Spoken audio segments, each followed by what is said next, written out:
Hello viewers and welcome to Daily Politics. On this program we discuss issues around politics, policy and governance. I am Hamza Idris.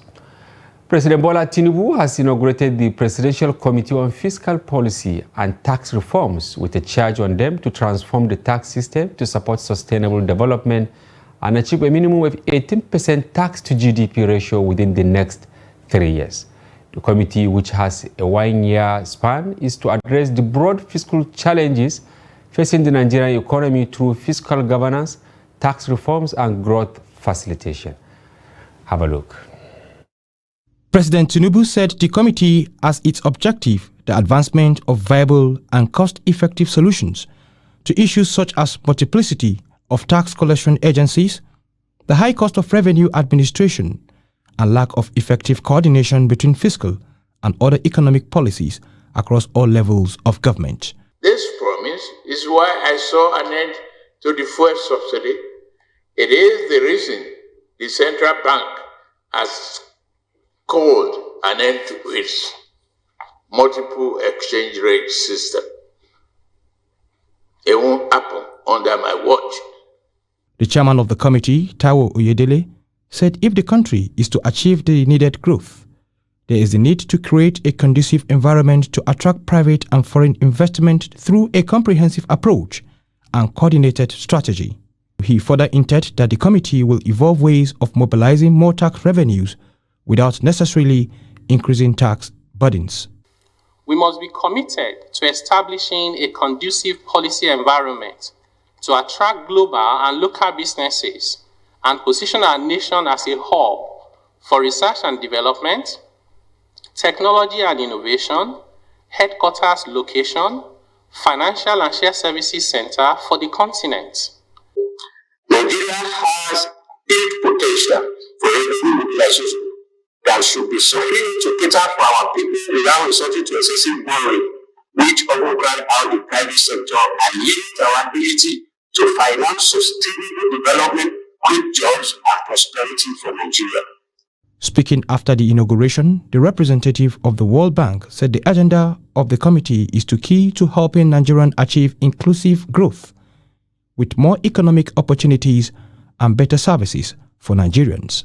Support, most of the financing that we provide is directly for services like primary health care, electricity access, rural roads.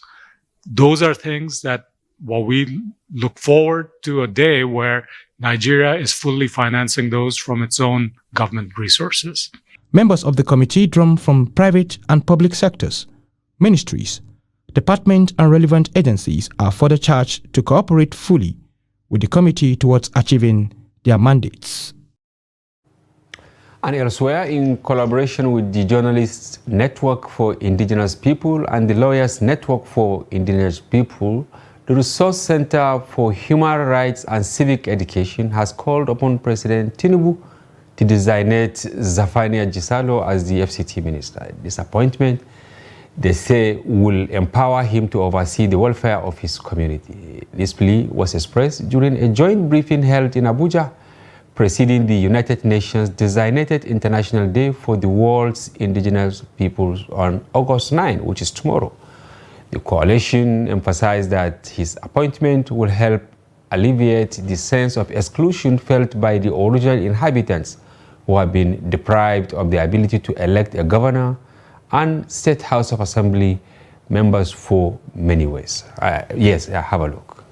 We thank President Ahmed Bola Tinubu for listening to the aspirations of original inhabitants, but we encourage him to go a step further and appoint Honorable Gisalo as FCT Minister to preside over the affairs of his people.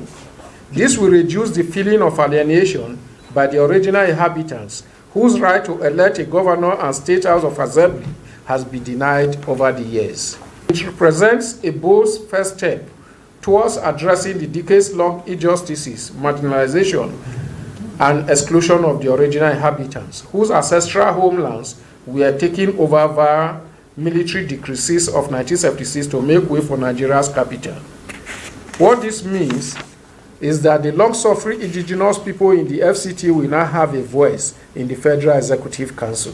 Also, there remains the fundamental question of political representation of FCT original inhabitants in the context of the wider need of a democratic subnational, which will allow FCT original inhabitants cater for their social and economic interests. It remains an anomaly that while other Nigerians have the right to vote and elect governors and members of the State House of Assembly, FCT original inhabitants are denied this same right. I tell you, when you start engaging these issues, it's like you are involved in it.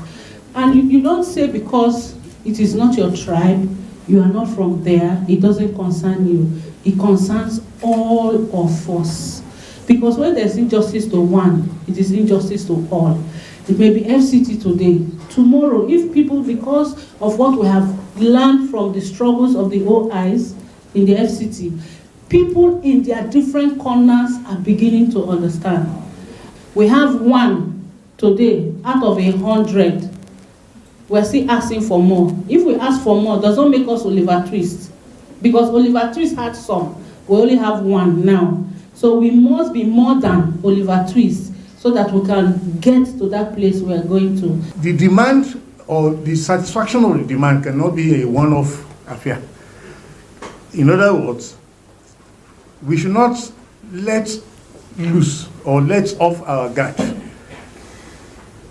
simply by disappointment. It will be important to ensure a guarantee that from now on, that will be taken into account. It is our bonding duty to stand firm in support of this other demand, particularly those that require constitutional amendment. We now have Mrs. Faith Nwadishi. She's from Center for Transparency Advocacy and also representing the original inhabitants cohort, right, at the event that took place today. Welcome to the program. Thank you so much. We're happy having you. And of course, you've seen it. We'll discuss that, which is our main topic. But the latest today is fresh sanction on Niger by ECOWAS, led by President Tinubu. Even though they were not clear, Inglele, his spokesperson, said that they are using the CBN now to actually talk to the coupists in Niger in the language they will understand. Yeah, what is your take on the latest development? I think that one thing, though, I agree. I read the statement by Nglare, and one thing, though, is that we should understand that whatever action that the president is taking now is not taken as a person or as Nigeria as a country, but on behalf of ECOWAS, because he's the leader in ECOWAS. Yes. And the fact that they are now going to speak to them through the CBN, it means that it is money matters that is involved.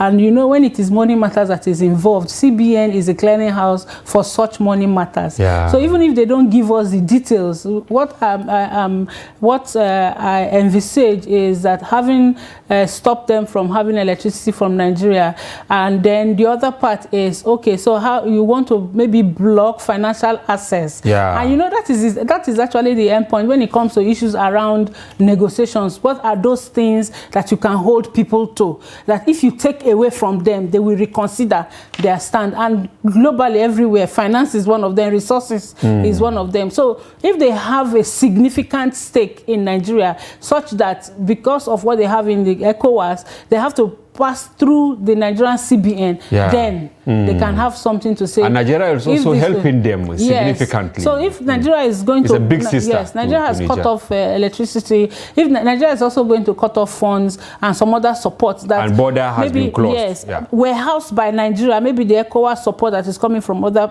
areas, regions, is warehoused by Nigeria in the CBN. They could use that as a negotiating point to speak to the coupists in Niger. But again, again, we cannot say it is 100%, because from the stories that are flying around, they're having some other linkages, other places. Yes. So if you cut off that financial sustenance or financial access from them, from Nigeria or from ECOWAS, and they have other links, then you may actually stall that negotiation. Exactly. So unless we agree, unless the government is sure, the ECOWAS is sure that whatever support is coming from Nigeria through the CBN is significant. Yeah, if enough. Cutting off power was not significant enough to get them to change their mind, you know, after cutting off power and all of that, they severed their relationship with Nigeria. Yeah. So now we're gonna talking money. Maybe and they not have naira. even closed their airspace. Yes, they have to definitely closed their airspace. So you cannot fly into Niger or fly out of Niger.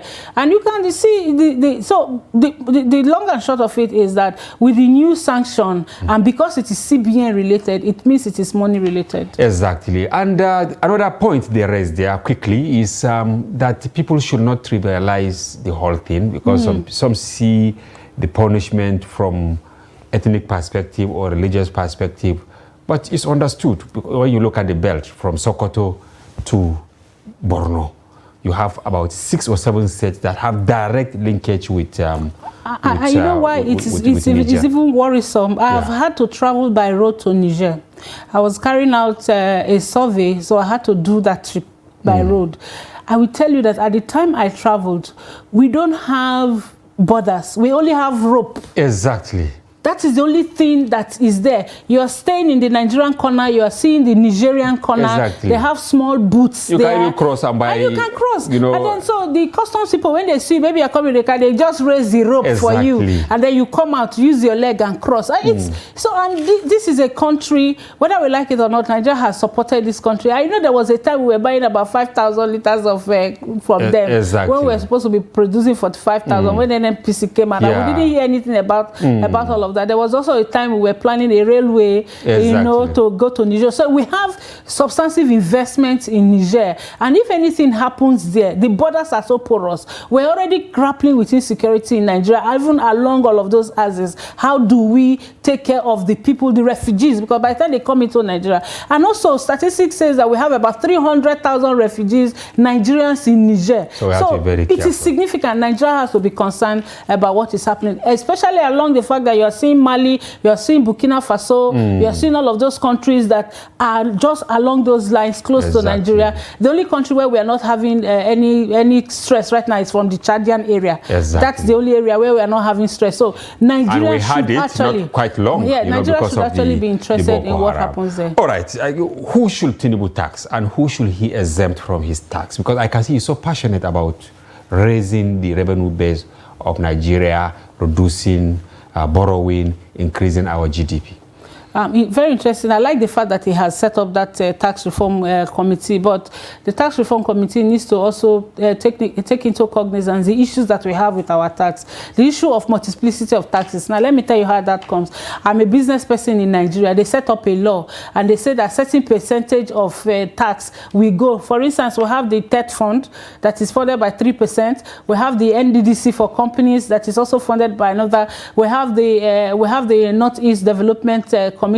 We have the Police Trust Fund. We're also having the Maritime Trust Fund. Some of all these funds, you are taking percentage of companies' taxes to fund them. So by the time you put all of them together, you see that companies are paying almost 30% tax. You know, so it becomes a burden on people. And when you talk about environment of ease of doing business, there's a problem. Then you also talk about the fact that, for instance, if you travel out of this country, you go to other countries, and you buy things, so you're not staying there for too long. At the airport, you can actually have tax refund, but we don't have that in Nigeria.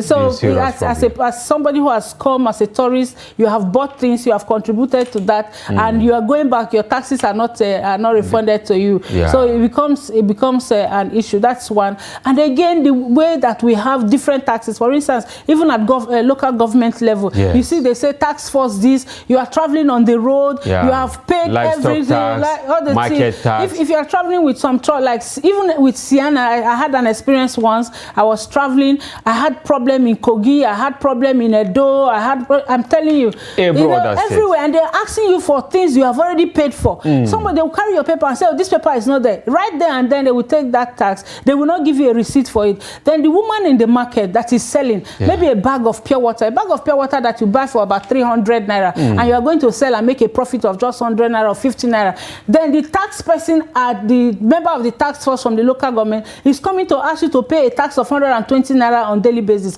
If you look at the percentage of tax that you pay as a woman in the market versus the percentage of tax that is paid by companies or international organizations, you see that the woman in the market is paying more taxes. Considering her income, right? Yes, considering the taxable income is so... And in a situation wherever you see that even some of these international companies are the ones who decide what percentage of taxes that they pay for themselves. Wow. So these are things that we need to and the president should that this committee should look at and be sincere about it. Who is paying tax? Who is benefiting from that tax? You know, and sometimes you're also going, for instance, you're going to the airport or you're going to use some public places, they're asking you to pay money. Some of those staff will print their own receipts, and this receipt they don't remit to the government, and the burden will be further put on the people. You know, the whole conversation we had before they remove, really you know, so it's really important that this committee looks into it and have an open mind about it to be able to address the myriad of tax problems that we have in this country. All right, thank you very much, Faith. Now back to the big elephant in the room, why we brought you here actually. Tomorrow, International Day of the World's Indigenous People. Are we not going back to pre-Abuja era? If this kind of conversation is really coming up strongly with people like you. I also saw Professor Momodu, Dr. Ibrahim Zikirilla, Professor Ademola Popola, Professor Jamila Nasir, quite, you know, people who speak to power. Now saying, consider indigenous people. Does Abuja belong to anybody? Yes. Okay. Abuja belongs to the indigenous people of the FCT. And you know why a lot of literature before now started saying Abuja is a no man's land? Yes. Was because in 1976, those who actually came to carry out that survey misinformed. They didn't put their foot on the ground. They did aerial survey and found, and now went back to say there were no people in this place. There's no place in Nigeria where you don't have people. Everywhere you have people, indigenous people living in hamlets, living in villages and all of that. You don't come and take an aerial picture and say this place is a no man's land. There's no virgin land in Nigeria. Even if there's a virgin land, the people who inhabit that place will tell you that this place have never been farmed. That is, if it has never been farmed in all of the years that Nigeria has been. So because of that narrative, you now come up to say, oh, Abuja is a no man's land. You know, we had Lagos once as a capital of Nigeria, but you still recognize indigenous people of Lagos State. You know that this person is an original, like they call them Omonile in Lagos, you know. So those are the people, and because they have a culture, when you say an area is a no man's land, what you're trying to do is that you are trying to take away the culture of the people. You are trying to destroy the history of the people, so that the young ones coming up will not have a sense of belonging.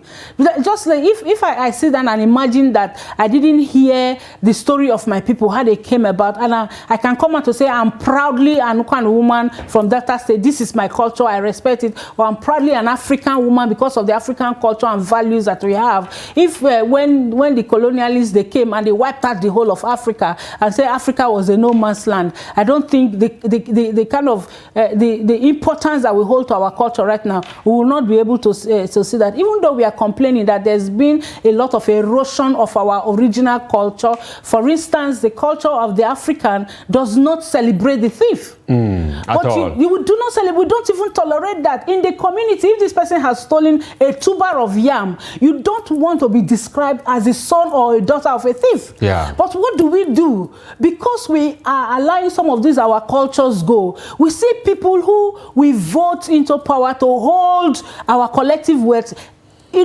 appropriate it to themselves, and within that same community, they give them chieftaincy titles, make them community leaders, make them the spokesperson of community. When the community know that those people have eroded our culture, they have taken our commonwealth and appropriated it to themselves. So when you talk about the original inhabitants of the FCT, the first thing to understand is that within this enclave called the FCT, there are nine distinct tribes of the FCT. The Gwari or you have the Gwari, you have the Gbagi, you have the Amuanwa, you have the Gana, you have the Gbira. There are nine tribes. Okay, my question now. Yes. Before the setting up of Abuja, most of these people were resettled. I am for sure know that Wuse, for instance, they created Sabo Wuse. Yes. There are quite a number of settlements that these people, the federal government, then now moved to another place, now build houses and then give them so that they will forget about Abuja, so that you from Delta will come and claim Abuja. I from Katsina, I can come and claim Abuja. But it's like we are seeing gradual erosion of that spirit of creating FCT. So I don't know if you have had time to go to look at those buildings that were built and people were relocated in. For instance, let me give you a very typical picture. Everybody knows Gariki. Gariki is at the center of Abuja. There is a hill around Apo legislative quarters that they call Apo, wrongly called Apo Hills. Okay. Now, on that hill, the people of Gariki lived there. On that hill, you have 16 chiefs of the Gariki people buried on that hill. Wow, as we speak? Yes, as we speak. Their grave sites are on that hill. Right now, you have the 18th chief of Gariki ruling. The 17th chief of Gariki has died, but they have not given them access to go and lay him where his ancestors are. And these are things that make us Africans. These are the things that we hold as our culture. Usually they have this yearly celebration where they do a procession, they go there. They don't have access to that. Now, if you had sat down with the people and understood their culture, there's a way to integrate all of this. There's a way to integrate all of this. Instead of saying, "Oh, I'm resettling you," you're resettling people to where you don't have water, you don't have electricity, you don't have amenities, you don't even have schools. The kind of houses that you are relocating them to are houses that sometimes are not habitable. Then around the area where you have relocated them to, you now have high skyscrapers, you have electricity, you have pipe-borne water, and the people don't have. It's just the same thing that is happening within the Niger Delta. There are some of the communities you will go to, you can stand in a community in Niger Delta and you're looking at the compound where oil companies are working. They have electricity 24/7. So the original inhabitants in Delta, in Akwa Ibom and all that, they are also facing similar things as people in Abuja? But you see, the problem that is the difference between the problem of the original inhabitants is that for a very long time, do you know that even children that were born within the Abuja area didn't have an identity? Such as say, how do you mean? I am from Delta. Yes. If I want to write JAM, I go to the form, I'm able to tick JAM. Yes. You go to the form, there's no Abuja, there's no FCT. It's not there. It wasn't there. But I think it's there now. It's there now. So a lot of them will have to go to a place like, to say, they now have to feel Nasarawa or feel Niger or feel Kogi for them to be able to write those exams. Even though they don't belong there. So it didn't happen to some of us. Another thing, with the creation of states. As how? Like for instance, from your state, you didn't have the problem of not knowing which states to No. I know my hamlet. Yes, you know it. And I know my local government, I know my district. You know the history of your ancestors. You know this is the land that belongs to your father and all of that, and so these are some of the challenges they are facing. These are some of the challenges they are facing. Now they have been recognized. Maybe when they go to hospital, they will say, okay, FCT. Yes. If they are writing exams, FCT. They not say FCT. But now, initially, they were talking about mayorship. Yes. Having a mayor. It's one of the things on the table. But they couldn't get that. This ministerial slot given to Gisalo, is it a compensation for losing out in the Senate sit, in your opinion? I wouldn't know, but we all know that ministerial positions are one way or the other compensation for job well done during an electionary process. Is either you are recognized as a technocrat and they understand that there is an emergency to solve a problem, so they identify a technocrat to bring there. But above all, they look at party men and women who have worked through the electionary process and use that to compensate them. So Gisalo is a member of the APC. He has been there. He was one time a member of the House of Reps, and he had done all of this work. He contested Senate, but he lost. So, but the argument has been that since 1999 that this democracy started, not a single original inhabitant of the FCT had been appointed as a minister. Now you have a ministerial nominee. The essence of that is the Constitution makes a provision where at least one person per each of the 36 states is made a minister. And you know that there's also a description in the Constitution that talks about the 36 states and the FCT. So it means that whatever you do to the 36 states, you should also do to the FCT. But you don't have the system of governance that you have at state level. Now let me even break it down further to you. Now Abuja, the land area of Abuja is more than so many states. The population of Abuja again is more than so many states. So, but in every state you have 3 senators. Abuja has only one senator.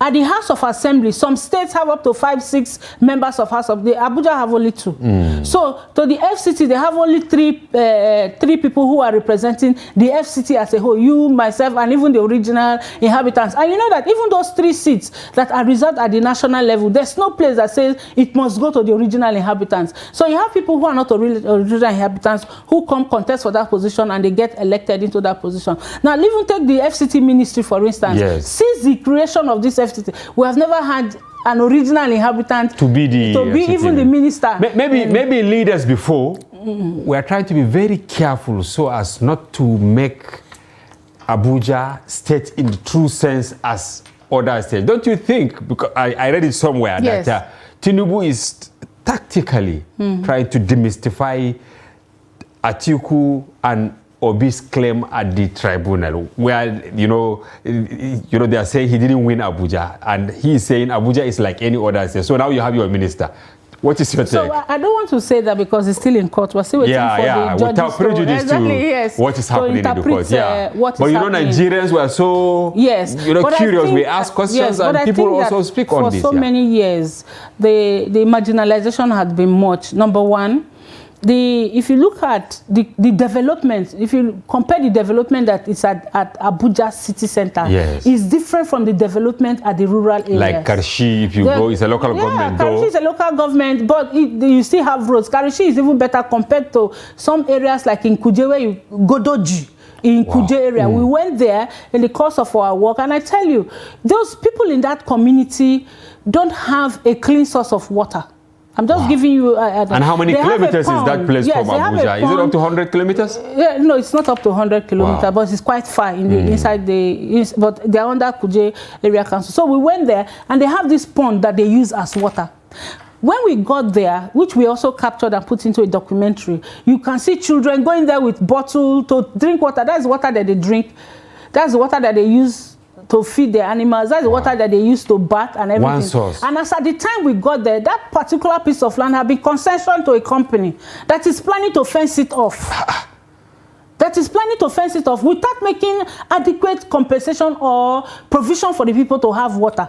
That source of water that they have is not a good source of water, but yet a company is going to concession that out. At what time would the people from that community now rise to come to the FCT center to say? And that's why perhaps you can say that the agitation to say, oh, now we have a minister, put somebody who understands their areas within this FCT that also needs development. That development is not only about the area council headquarters. Like you go to Buari, you go to Gwagwalada, Gwagwalada, you go to Kuje. After then, it's no. On Sunday I was in Kuje and I kept asking myself, that major road from Kuje through, you know, that's where they used to pass to Gwagwalada before they created it to enter from airport road. That road has been like that. So if you have somebody who understands the FCT and the pains of the FCT, development will spread to those areas and not just at the center. The other thing that is being said is that, okay, you can actually carve out a federal development area that can be around the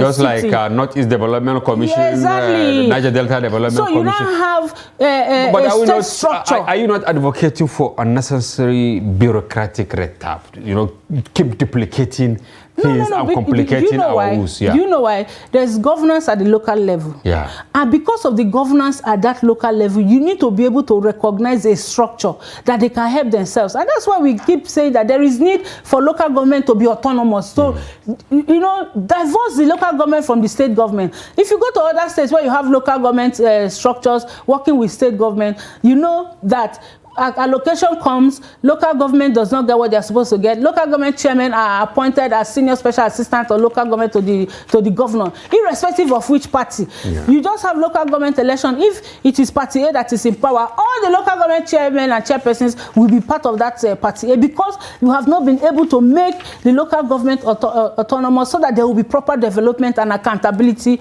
within the people. So you now have a situation, for instance, in the FCT, you have people, leaders that you have appointed from all of those distant places, because there's no electricity, because the issue of insecurity is also on the increase, also because you don't have pipe-borne water and other amenities. They all come and stay in the city center.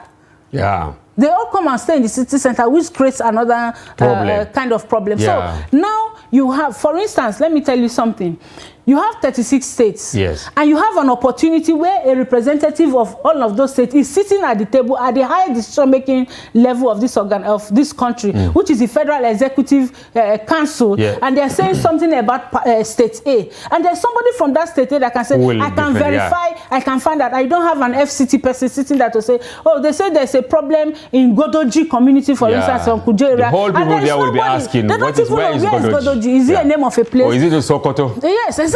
But if you have somebody from there who would have a fair view, does not mean that the person will know all the names of the communities, but we have a fair understanding. Can say, okay, I know the chief in that place. Let me reach out to that chief, or around there, maybe reach out to the chief in Kuje, so that they can help you reach out to the chief in that place. Already, the name is there. You already know that that community is around Kuje. So because you are the person here, you are able to intervene immediately. But when you don't have it, it's just, it amounts to shaving your head in your absence. But now it's like I still insist, and maybe I'm speaking the minds of other people who feel that based on the constitution provision, you can go to anywhere and settle. Unsettled, yes. By the time these indigenous people become so powerful, you know, they control the local government, you know, they have the chairman, they now have the minister. Maybe by the time they have mayor, they will even call the president a visitor. No. So Villa, they will say, this is our ancestral land.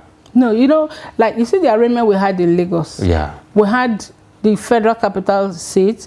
We had the people of Lagos. They had their own structure where they can also, you know, engage governance at that level. Right now, what we have in the FCT is federal governance. Okay. So that's a system of approach where you have people at the local level engaging with their councillors, engaging with their local government, engaging at state level. It's not that this is just from councillor to chairman of area council and straight to federal. Wow. Then how do we solve the problem nationally? You mentioned Delta, I mentioned Akwa Ibom. I served there. Okay. And I went to Iket, I served at Ika, and so I know some of these issues. And if you come down north, if you go to Plateau State, for instance, we have all these issues. They are. Indigenous people saying they have been, you know, marginalized, or some people want to take over from them. We have all these issues. Yes. What do you think leaders at all levels will do so that we will live as a federation, that I can go to Akwa Ibom where I serve to now have access to land, build my house, live there, and my children can become governor, for instance? Yeah. The first thing to do is inclusivity. run the country as a true federal system. Just, you see, we try to copy some form of what is happening in the US. Yeah. The central government is in Washington, D.C. That's the federal government is in Washington, D.C. But you also have the state of Maryland, you have all of those other states around Baltimore, around, Washington, D.C. Washington, D.C. does not take over the governance of all of these states and then call them to a meeting every month to come and share federation money. No, it doesn't happen like that. So you have Washington, D.C. at the center, you have Maryland, you have Virginia, you have all those people around those areas. They have their own states and they have their own laws. Wow. They have bicameral. They have bicameral system at the legislative level. Okay. So you have the federal government who gives more like technical support, and you have the state. They generate their funds and they pay like taxes to the federal government just to run the federal government. Rather than what we have here, where it is the federal government that now. Texas is the richest state because of the oil and gas that they have there. You don't go and pay taxes to the Texan government or all those oil and gas, and then you pack everything and say there's a federation account that you put and then share it, and you say that people have law. You have a land use act in Nigeria that says that if you have this land and there's natural resources within your land, you don't have access to it, government comes to take it. What will happen in the US is that the federal government will bring people to help you analyze what you have on your ground, what you can make, and how much tax you can pay. Very interesting. I wish we could continue this conversation, Faith, but we have to stop here. Thank you very much for coming to the program. And viewers who've been with Faith Nwadishi, she is Director, Center for Transparency Advocacy, and she came here as actually representative of Original Inhabitants Cohort Group. We thank you for coming to the program. Thank you for having me. It's always a pleasure. Thank you. All right, and we'll go on a short break, and we'll return. Another conversation commences. Don't go away.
Welcome back. If you are just joining, you are watching Daily Politics on Trust TV. Do well to follow us across all our social platforms on Facebook, Instagram, and watch us live on YouTube. We now have in the studio Ibrahim Mohammed. He is the National Coordinator of Independent Hajj Reporters in Nigeria, and he is also a columnist with Blueprint newspaper. Welcome to the program. Thank you very much, editor. Yes. Good evening, listeners. Yeah, Hajj has come and gone, what is your general assessment? Well, thank you very much. I think the operation that started on April 25th exactly with the airlift of Nasarawa State pilgrims by Max Airline came to an end on 30th of last month. That is July. And this is started April. Look at it. Not to quote you, but it started April. I think it's early April. Meaning some people spend the whole of April there. Then May. Then June. And then maybe some mid-July. Even though maybe it's first come. If the first well, actually, it's not the 3 months is not the entire for Hajj operation. We always have some time, 40-something days, 35 days airlift of pilgrims. You have before the Hajj proper commences, and you have a 5 Hajj days. That is what we call a Tashriq days that take place in the Mashai area, and what we call Mashai area is in the Mina, Muzdalifah, Arafat, within that area. Then where you come back, then we now have each country departing to their various destinations.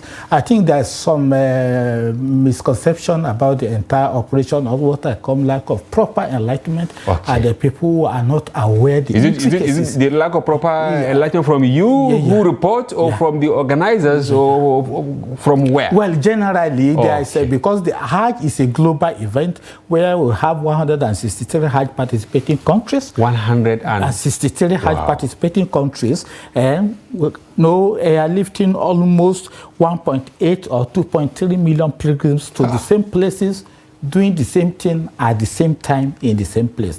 And so you have a lot of traffic and a lot of people, accessing the same services within the same period of time. Now, when we look at the airlift, because that is what we call Hajj operation movement proper, airlift of pilgrims. That is when each pilgrim will have to leave their countries to the Kingdom of Saudi Arabia. Now, we have only one designated airport. Before the introduction of Medina Airport, we have King Abdulaziz International Airport, where all these 163 Hajj participating countries are landing, each aircraft landing, brought in pilgrims. Well, so as you said, general assessment, we can say so far fairly good. I use the word fairly because there are challenges, but you don't take it away from Hajj operation. It's a peculiar challenge that comes every year. Nigeria this year, we allocated 95,000 pilgrims. The state pilgrims, what we call state pilgrims that are registered through the State Pilgrim Welfare Board and agencies, constitute 75,000, while you have the private operators, companies licensed by the National Hajj Commission of Nigeria, also taking 20,000 pilgrims to the Kingdom and it guarantees of Saudi them, Arabia. right? 20,000 to Kingdom of Saudi Arabia, and providing accommodation for these people in Medina, temporary accommodation in Medina for 8 days, then move them to Makkah, another accommodation, take them to Mashai area by transport services, we call them CASIDK services, then house them in the tent in Saudi Arabia, in Mina, move them to Arafat and brought them back to the tent to spend 3 days spending night at Muzdalifah, and move them again back to Mecca before onward departure. Actually, it involved a lot of human management techniques, and it involved a lot of coordinating, proper planning, and a review of that planning before Hajj operation proper. So that is why you see virtually most of the countries that has excelled in the art of management of Hajj operation are the countries that have long-term planning. Well, because you see, Hajj is strictly regulated by time. Even though it's a 5-day affair, as you mentioned. Exactly. Well, Hajj is strictly regulated by time. This is what I want everybody, every Hajj administrator to bear in mind. Unlike worldly event, for example, we just have a Women's World Cup going. Yes. FIFA might decide to postpone it and no, it is no more taking place this month, it's taking place next month. You have other events, Daily Trust is holding an event, you might decide to no, it's not taking place today. Hajj is sacrosanct. When it is a Hajj, it is fixated. The Arafat day is fixated. You can't Nobody change it. So, which means every other thing revolves around that day. It has to be that day. So any plan, what we had calendar of event, if you miss a day, you miss a lot because you can't recover. It's a serious carryover. So you have to carry your pilgrims to the Kingdom of Saudi Arabia at the appointed time, and they will have to perform hard. Then why are we having challenges? I know that last year we had leftover of about 700 pilgrims or thereabouts in 2022. Yeah. 2022, 700 pilgrims or more than from Kano. And you see, Hajj airlift in Nigeria historically has been very challenging until when the last administration of Barrister Abdullahi Mukhtar Mohammed actually came on board. He brings some more innovation. They are able to put some of the local airlines in check. And he also, the editor, it has also have to do with the capacity that is not different from other aviation industry in Nigeria, the local aviation industries, because the capacity has to be there, the manpower has to be there, and the will has to be there before you can airlift a pilgrim, because it is a mass movement, unlike maybe you have an airline that is to carry 243 or 24 people from Abuja airport to Lagos, you delay 2 hours, 3 hours, no problem. But airlift of pilgrim is a scheduled flight. If you are airlifting 450-something pilgrims, which means it has to take you minimum of 2 or 3 hours to screen them and board them and take them to Saudi Arabia. Wow. I also remember the airport you are lying, there are more than 160-something country going, so they don't have simultaneous landing. They can't wait. If you delay at your end, you have lost out. You have lost out. So it now comes to we need to develop the local capacity of the Nigerian airline industry. So that they can deliver. So that they can deliver. Why did we have challenges in Mina? You led reporters there. But there is this allegation that you didn't report the travels of Nigerian pilgrims who didn't find it really funny there. You see how we just like all normal mainstream media journalism, where you are reporting the side of B, the man in the other side thinks you are not reporting his like side. the proverbial elephant. Everyone reports what he sees. Exactly. So it's just like you have 6 here, people here look at it as 6, the other man look at it as 9. When we arrived actually in Mina, Independent Reporters was the first NGO to raise alarm over the shortfall in the Mina tent allocated to Nigeria via a press statement. Not only report, via a press statement was widely published. Yeah, of course. We also carried it. So the Mina issue is what I call, it has come to stay, is a challenge of management of space and proper planning. It is not about Nigeria alone. It is a global issue. One, the entire Mina is a spiritual area that has been demarcated by the Holy Prophet. The Mina. So if you go outside, you are not in Mina. You are not in Mina. Wow. It is like you are in Kaduna here, you might decide to, you are in Abuja, you might decide to host people in this hotel. No, it is an area, it's about 7.8 radius square, and it is initially designed to host 850,000 pilgrims at a time. And now that same space is hosting 2.3 million people. Wow. Now, even I'm coming, before even the 2.3 million people, initially 850,000, before the modernization of Mina, where we now have Mashai train, you have police, you have, police stations. In fact, the road has been dualized. It has taken chunk of some of these spaces. Yes. So, trying to create convenience, but now taking little away spaces for tent for pilgrims. So actually what become a problem this is actually the Saudi actually underestimated.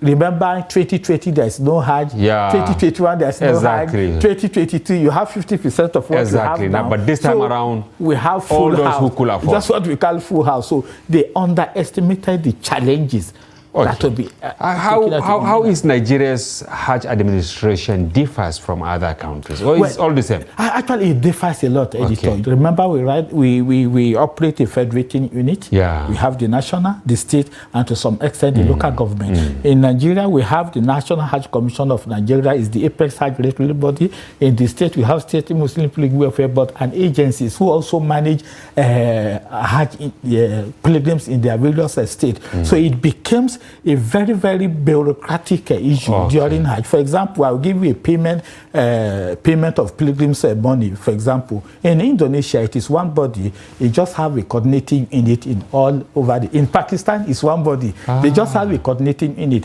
But in Nigeria, you have two bodies: the National Hajj Commission and the State Pilgrim Welfare Board. If you are to pay Hajj fare, for example, you pay through your state. Maybe you pay through Maiduguri. It go to the account of the Maiduguri State, Borno State Muslim Pilgrim Welfare Board. Until when NAHCON requested, if NAHCON requested, that money will be moved now to the CBN for NAHCON. And NAHCON will have to move that money to the Kingdom of Saudi Arabia to pay the Hajj service provider.